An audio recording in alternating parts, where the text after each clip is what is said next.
I would recommend watching this alone, or not at all.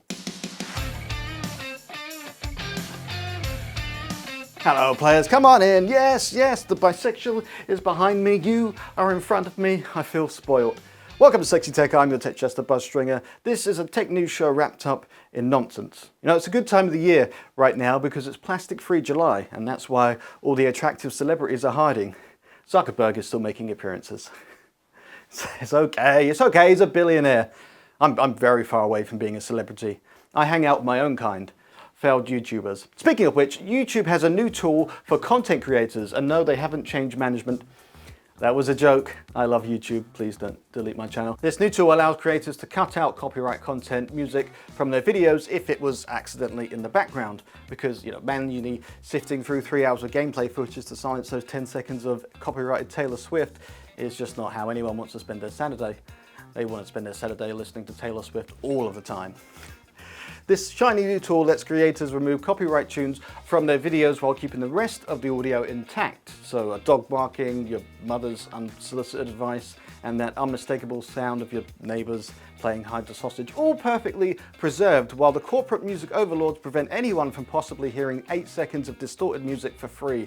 God, could you imagine? YouTube had something similar previously, which was as reliable as GPS in a tunnel, but now YouTube is boasting about its AI-powered algorithm, which they claim can more precisely identify and remove copyrighted songs. This means fewer false positives and more time to focus on the important things, like creating a bad tech news channel. But even with all that AI wizardry, the tool isn't foolproof.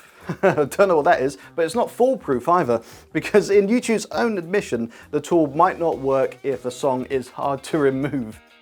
You had one job, YouTube. If it was easy to remove, I would have done it and cut out Barbie Girl myself. So you might be hearing a few creators sound like Wall-E, as it can affect voices as well. The other options is to just have silence, which might be better for a video like this one. I look forward to your comments. There's not really much more I can say about that one, really. But there is another YouTube update that is a bit weird. Not as weird as Elon Musk naming his next kid after a Wi-Fi password, but still strange. If you're old enough to remember when MTV started, MTV just played music videos. That's what the M used to stand for. Then they started to branch out with some really amazing TV shows and Jersey Shore. Well, YouTube is branching out now, and it's not just videos anymore. YouTube wants to be Instagram, Twitter, and Reddit. They've got pictures, they've got polls, and now there's community spaces. It's like Reddit, but somehow more pointless. So no, yeah, actually on the face of it, it does look alright. Fans can post and interact with each other, and there'll be a dedicated place to argue about this show that's not just in the comments. Although not this show, because the feature's still in beta and I'm not nearly as important enough to have it yet. This could be YouTube's desperate attempt to morph into Reddit, and I can't think of anything that could possibly go wrong with copying Reddit.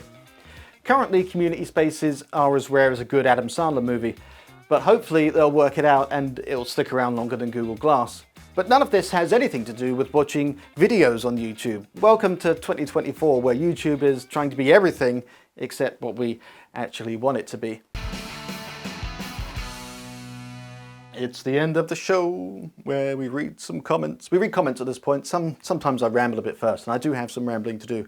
So these videos have seasons, surprisingly, and I wanted to make that a bit more structured. So there's going to be 10 episodes per season, and I'll have a 2-week break where I contemplate the decisions that have led me here.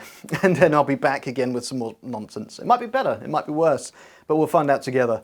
And I'll still be around in that time. In that gap, I might upload a skit or two or something like that. Speaking of which, the very first skit is going on my Patreon soon. Yeah, but don't worry about paying for things, because it'll come to YouTube as well a little bit later. News isn't going on there. Imagine paying to watch that early. So this is episode 15 of a 10-episode season. Yeah, so in a couple of weeks I'll be back with season 5, and I'll make some supercuts of the others, which can be used as torture devices.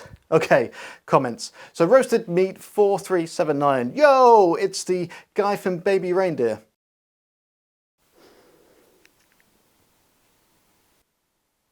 Yeah, just far less drugs. Could you imagine the show on drugs?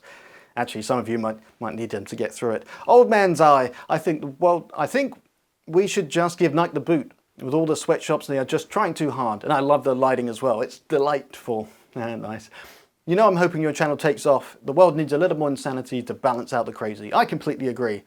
We'll take off or get taken off trying. And I'm taking off now, so stay sexy and be excellent to each other.